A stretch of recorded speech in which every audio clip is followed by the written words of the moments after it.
Selamat malam Bapak-Bapak Ibu semua. Kami dari kelompok 4 yang terdiri dari Bapak Iis, Bapak Ari, Bapak Supri, saya sendiri Ibu Umi, Ibu kita dan Ibu Elvina. Untuk malam ini kami dari kelompok 4 mengangkat permasalahan banjir di Jakarta. Latar belakang permasalahan itu ada beberapa, yaitu letak geografis kota Jakarta sendiri yang sebagian besar di atas dataran banjir, alih fungsi lahan, sistem drainase yang kurang baik, penyempitan dan pendangkalan sungai, daerah curah hujan, dan perilaku buang sampah sembarangan.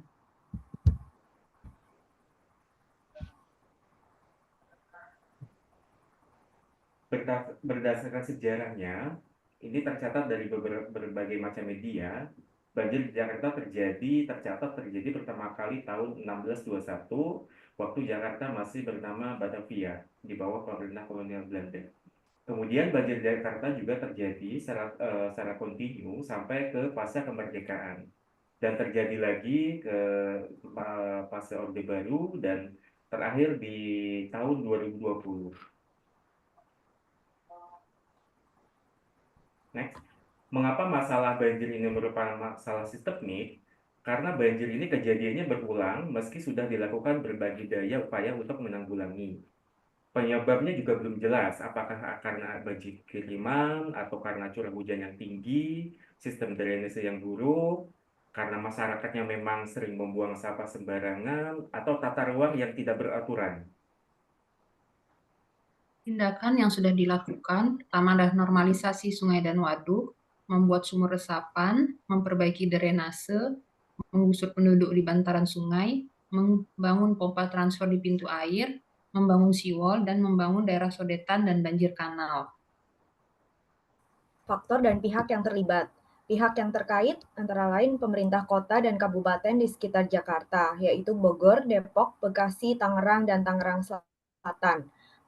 Pemerintah provinsi yaitu Jakarta, Jawa Barat, dan Banten. Pemerintah pusat, terutama Kementerian Lingkungan Hidup dan Kehutanan, Pekerjaan Umum dan Perumahan Rakyat, Bappenas, BPN, dan masyarakat. Faktor yang mempengaruhi regulasi antara pemerintah daerah yang tidak saling mendukung, tidak selaras, implementasi kebijakan yang tidak sinergis antara satu instansi dengan yang lain, jalan sendiri-sendiri, pembangunan pemukiman yang tidak terkendali, eksploitasi tanah yang tidak terkendali, alih fungsi hutan menjadi pemukiman di hulu Sungai Ciliwung Bogor, penertiban bangunan peristirahatan di puncak yang tebang pilih, pengetahuan dan kesadaran masyarakat tentang perilaku bersih dan tertib yang minim. Kalau lihat dari skemanya, kita bisa identifikasi loop masing-masing problem banjir Jakarta ini. Kita lihat dari letak geografis ya, letak geografis yang merupakan sudah given. Nah, ini membuat Jakarta jadi banyak kedatangan penduduk dan banyak pembangunan dilakukan di sana. Kemudian perilaku buang sampah karena udah padat penduduknya, lalu perilaku buang sampah masyarakatnya yang juga masih sembarangan. Nah, itu menyebabkan penyempitan dan pendangkalan sungai yang semakin lama semakin semakin sempit dan dangkal. Nah, itu kemudian menyebabkan terjadinya banjir. Di lain pihak, ya, pembangunan yang dan juga kepadatan penduduk itu membuat tata ruang jadi semrawut ya. Nah, makin semrawut tata ruang ini membuat resapan air jadi berkurang. Nah, karena resapan air berkurang ini menyebabkan banjir. Nah, di sisi lain ya ada perilaku buang sampah itu menyebabkan penyempitan dan pendangkalan sungai. Nah, pendangkalan sungai ini itu membuat sistem drainase di kota Jakarta itu jadi semakin buruk ya. Nah, sistem drainase yang buruk ini yang kemudian menyebabkan berkontribusi juga terhadap banjir. Nah, ada balancing dari Pemda DKI yang pernah dilakukan, yaitu ketika penyempitan dan pendangkalan sungai terjadi, Pemda kemudian melakukan normalisasi sungai dan waduk. Nah, normalisasi sungai dan waduk ini yang memberikan kontribusi terhadap upaya penanggulangan banjir meskipun belum seberapa. Di sisi lain juga ada pembangunan sumur-sumur resapan ya. Sumur-sumur resapan yang dibangun ini itu membuat aliran air di atas permukaan tanah atau runoff itu semakin berkurang ya. Nah, ini berkontribusi terhadap makin bertambahnya resapan air yang berkontribusi terhadap upaya penanggulangan banjir.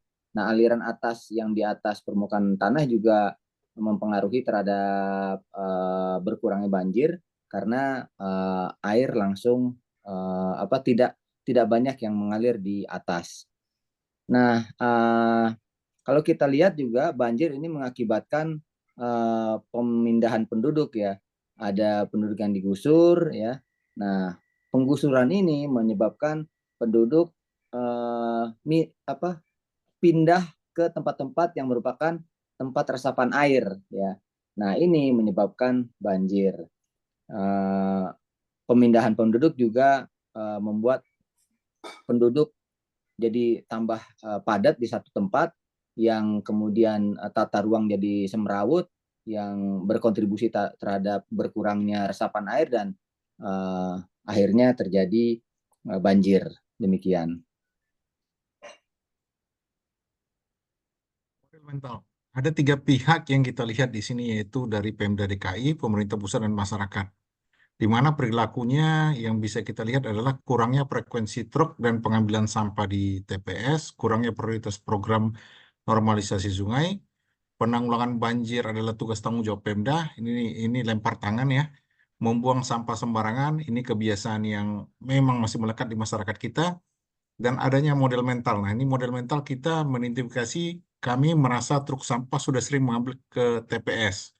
Yang kedua, prioritas kami adalah membuang sampah dan setelah itu baru normalisasi. Nah, ini di pemerintah pusat yang sering memberikan kesan lempar tanggung jawab itu bukan urusan saya.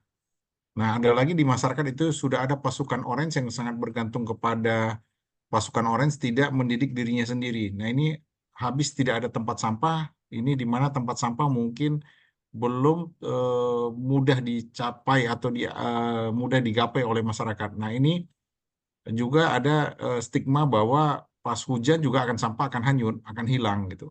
Nah, perdosan pada model mental ini adalah peningkatan frekuensi pengambilan sampah, membuat lingkungan jadi bersih. Yang kedua adalah normalisasi sungai lebih berdampak positif pada lingkungan dan lebih diutamakan. Penanggulangan banjir adalah tanggung jawab bersama antara Pemda dan pemerintah pusat. Nah, ini masyarakat juga harus sadar dan tentang sampahnya. Yang kedua adalah menyimpan sampah sementara sampai ditemukan tempat sampah ya, untuk pembuangan akhir. Nah, ini juga ada yang ketiga adalah sampah yang terbawa air akan menyumbat gorong-gorong. Inilah efek samping dari pembuangan sampah secara sembarangan.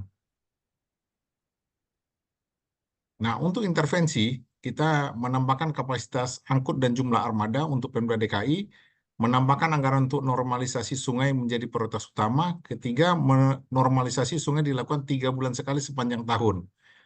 Untuk pemerintah pusat, membentuk tim penanggulangan banjir yang melibatkan seluruh elemen pemerintah pusat dan daerah. Efek samping, anggaran membengkak di Dinas Kebersihan untuk pembelian truk angkut. Yang kedua, anggaran membengkak di Dinas PUPR karena pelaksanaan normalisasi sungai lebih sering atau 3 bulan sekali sepanjang tahun. Untuk pemerintah pusat, membuat anggaran penanggulangan banjir meningkat, terkadang biaya yang timbul menjadi overlap. Tindakan pencegahan untuk Pemda DKI merubah trip angkutan sampah dari berbasis tonase. Dalam sekali trip harus memenuhi 1 tonase yang ditetapkan. Yang kedua, sosialisasi atau informate concern terhadap masyarakat yang tinggal di pinggiran sungai. Untuk pemerintah pusat itu koordinasi antara pemerintah pusat dan daerah yang lebih sering terkait penanggulangan banjir supaya dapat bersinergi. Tindakan penanggulangan, pertama bekerjasama dengan sektor swasta atau CSR, yang kedua bekerjasama dengan penambang pasir, dalam hal ini pemilahan antara sampah dan pasir, di mana penambang dapat pasirnya, tapi aliran sungai bisa dibersihkan. Ya, untuk pemerintah pusat menyusun peraturan bersama atau Perpres dan SKB Gubernur. pihak masyarakat. Intervensinya pertama memberikan penyuluhan dan awareness terkait pentingnya 5R. Kedua, memperbanyak tempat sampah di tempat publik dan instagramable. Ketiga, menerapkan denda bagi masyarakat yang membuang sampah sembarangan dengan melaporkannya ke beberapa dinas. Kemudian efek sampingnya ada pertama, penyuluhan menjadi tidak efektif atau masyarakat bosan. Kedua, tempat sampah yang hilang. Ketiga, masyarakat yang tidak peduli dengan adanya denda. Tindakan pencegahan yang dilakukan adalah penyuluhan dan kampanye yang lebih menarik dengan bahasa yang digunakan sehari-hari dan melibatkan influencer, melibatkan masyarakat untuk peduli dan melakukan pengawasan fasilitas umum, dan ketiga, melakukan perlombaan dan dengan memberikan penghargaan. Kemudian tindakan penanggulangannya untuk semuanya adalah diberlakukan sanksi.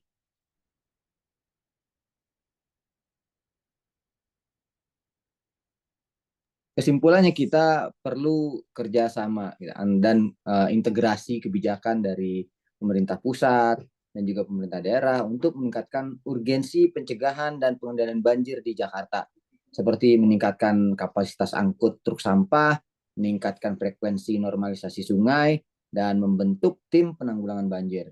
Nah, kesimpulan yang kedua adalah meningkatkan rasa memiliki masyarakat terhadap kota Jakarta, sehingga dengan kesadaran sendiri akan peduli dan berperilaku atau melibatkan diri dalam usaha mencegah banjir. Yang ketiga, Pemda harus melakukan sosialisasi pencegahan banjir dengan cara-cara yang lebih atraktif, yang menarik, supaya tindakan pencegahan banjir menjadi budaya di tengah masyarakat. Demikian. Terima kasih atas perhatiannya. Dari kelompok 4 kami mengaturkan terima kasih banyak dan salam.